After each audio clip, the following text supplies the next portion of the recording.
Sebanyak 1,000 pek bubur lambut serta 300 bako Ramadan diagihkan kepada pelajar, staf dan masyarakat di sekitar kampus menerusi program Imarah Ramadan bersama Nestle di Masjid Pusat Islam UMK Bacok Kelantan. Penyerahan tersebut sebagai salah satu usaha Universiti Malaysia Kelantan dengan kerjasama strategik Nestle Malaysia sebagai program amal bersempena mengambil keberkatan Ramadan. Majlis penyampaian bako Ramadan telah disempurnakan Timbalan Naib Kansellor Ewan Pelajar dan Alumni Profesor Dr. Muhammad Ismail, mewakili Naib Kansellor UMK Datuk Profesor Insinyur Teknologis Dr. Arham Abdullah dan Pengarah Hak Ewan Korporat Nestle Malaysia Nur Maria Murni Raja Nur Azmi. Program CSR seperti ini bukan sahaja memberikan manfaat secara langsung kepada khalayak sasar, malah mencerminkan nilai murni, rasa tanggungjawab serta semangat kebersamaan semua pihak. Sumbangan yang dihulukan turut membantu meningkatkan kesejahteraan masyarakat, meringankan beban mereka yang memerlukan serta menyemai harapan untuk kehidupan yang lebih baik.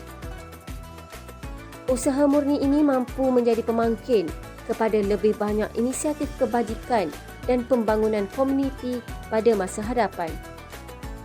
Diharap jalinan kerjasama strategi ini terus diperkukuhkan dan diperluaskan demi manfaat bersama untuk edisi ketiga pada tahun hadapan. Okay, bismillahirrahmanirrahim. Assalamualaikum warahmatullahi wabarakatuh. Salam Ramadan, salam Syamdani dan salam UMK satu hati satu jiwa. Alhamdulillah tahun ini masuk tahun kedua kita melakukan kerjasama bersama dengan Nestle dan Maggi, dengan Pusat Islam dan juga Majlis Perwakilan Pelajar MPP.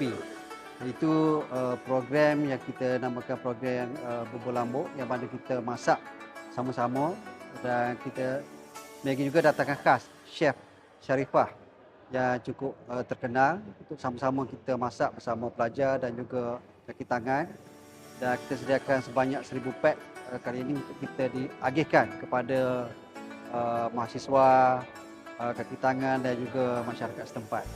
Di samping itu mereka juga menyediakan bako Ramadan sebanyak 300 kita agihkan kepada mereka yang memerlukan.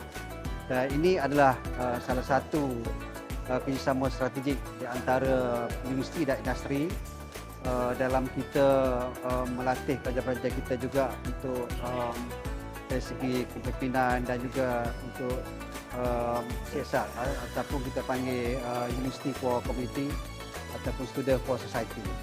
Dan insya-Allah kita akan teruskan kerjasama ini di masa-masa akan datang. InsyaAllah tahun depan kita akan buat mungkin dalam skala yang lebih besar. Terima kasih saya bagi pihak yang mungkin mengucapkan kepada pihak Nestle dan juga Maggi, dan kita doakanlah supaya kita semua diberkati dan dimati Allah SWT.